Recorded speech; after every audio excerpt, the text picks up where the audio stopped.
என் வீட்டுக்கு போனாலும் சரி இல்ல உங்க அம்மா வீட்டுக்கு போனாலும் சரி கிளம்பி போடி. கிளம்பி கிளம்ப சொல்றல என்ன சொல்றதா நின்னுட்டு இருக்கா? ஏய் போடி. ஏய் போன் சொல்றல நீ வெளிய மூஞ்சில முடிக்காத.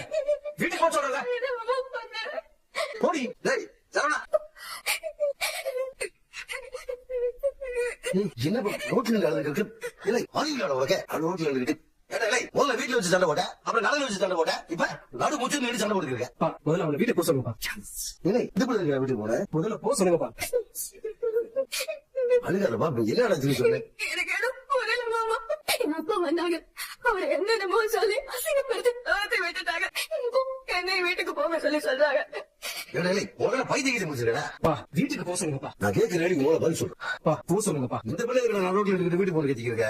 ஏடா அவனை சொல்றேன் இல்ல மாமா, நான் வீட்டுக்கு போறேன். ஒருப்பா நான் தான் பேசிக்கிறீங்கல்ல, என்னடா சொல்றேன். இல்ல மாமா, இவனுக்கு என்ன பார்க்கவே பிடிக்கலையா? அப்ப எனக்கு நான் வீட்டுக்கே போறேன். ஏய் ஒருப்பா இங்க இருந்து நடந்தா வீட்டுக்கு போவேன். அண்ணே நான் பாண்டியன் பேசுவேன். இந்த கடற்கரை பக்கத்துல இருக்கிறேன், ஆட்டோ எடுத்து வர முடியுமா? சரி வாங்க. தெரிஞ்சாட்டாதப்ப நீ ஏறி வீட்டுக்கு நான் கிட்ட பேசுவேன். நீ போப்பா போப்பா மறுபடியும் ரோட்ல நிக்கிட்டு பாத்து போங்க. என்னடா செஞ்சுக்கிறீங்க நீங்க? ஏடா அது எங்க சண்டை வரலாம் ஐயா யோசிக்கிறீங்க?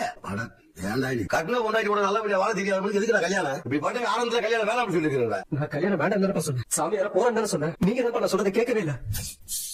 என்னடா பேசுற? அப்படி என்னடா பிரச்சனை உனக்கு? சொன்னா மட்டும் என்ன பண்ண போறீங்க? அதை புரிஞ்சுக்கிட்டு சரி பண்ண போறீங்களா? அப்பா உங்களுக்கு எதுவுமே புரியாதுப்பா, எதுவுமே புரியாது. என்ன குறை சொல்றத தவிர உங்களுக்கு வேற எதுவுமே தெரியாதுப்பா. விட்டுருங்கப்பா, எதுவா இருந்தாலும் நானே பாத்துக்கிறேன்.